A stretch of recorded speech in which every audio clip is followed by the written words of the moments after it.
Kebakaran hebat melanda rumah dinas Kapolda Papua. Akibat kebakaran yang terjadi di Jalan Trikora, Dok 5 atas Distrik Jayapura Utara, Kota Jayapura, Provinsi Papua terbakar pada Selasa 17 Januari 2023 pukul 5.00 waktu Indonesia Timur tersebut, rumah dinas Kapolda Papua sampai hangus terbakar. Bahkan sampai terdengar bunyi ledakan saat rumah Kapolda Papua tersebut terbakar. Sontak peristiwa tersebut mengejutkan para warga yang masih istirahat. Seiring raungan sirine mobil pemadam kebakaran terdengar bersahut-sahutan menuju lokasi kejadian. Seorang warga setempat yang tak ingin disebutkan namanya menyebut api tiba-tiba muncul dan dengan cepat membumbung tinggi dan dengan cepat menyebar hingga membakar sebagian besar bangunan rumah dinas tersebut.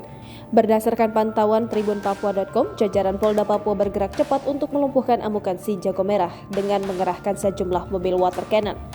Alhasil, api berhasil dikendalikan dan upaya pemadaman terus dilakukan jajaran Polda Papua bersama personil pemadam kebakaran, Pemkot Jayapura, TNI Angkatan Laut, Kementerian PUPR hingga PDAM Jayapura untuk suplai air.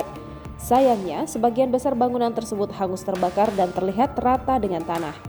Hingga berita ini diturunkan, pemadam kebakaran masih melakukan pembahasan sehingga belum diketahui kerugian dan barang-barang berharga yang bisa diselamatkan maupun sebaliknya. Insiden kebakaran itu menimpa rumah dinas Kapolda Papua diperkirakan terjadi sekitar pukul 4.45 waktu Indonesia Timur. Kebakaran ini pertama kali diketahui oleh satu di antara saksi yang sedang bertugas menjaga pos penjagaan rumah dinas. Saat itu, saksi mendengar ada teriakan kata asap yang berasal dari dalam rumah dinas.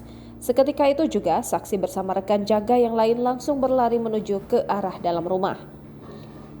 Saksi dan rekan jaganya tersebut kemudian melihat sumber api yang berada di sudut kiri bagian belakang rumah.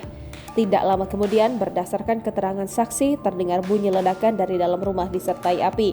Kabid Humas Polda Papua, Kombes Pol Ignatius Beni Adi Prabowo mengatakan, saksi dan rekan jaga lainnya sempat berusaha memadamkan api. Api baru bisa dijinakkan 1 jam setelah kejadian kebakaran tersebut. Beruntung pada saat insiden kebakaran tersebut, Kapolda Papua Irjen Pol Matius D. Fahiri beserta keluarga sedang tidak ada di rumah. Kombes Pol Ignatius Beni Adi Prabowo menerangkan tak ada korban dalam peristiwa kebakaran ini. Berdasarkan pantauan Tribun Papua, saat ini rumah dinas Kapolda Papua sudah dipasangi garis polisi. Bidang laboratorium dan forensik Polda Papua juga sudah tiba di rumah dinas untuk melakukan penyidikan serta penyidikan atas kebakaran ini. Jangan lupa subscribe, share, komen, dan like ya!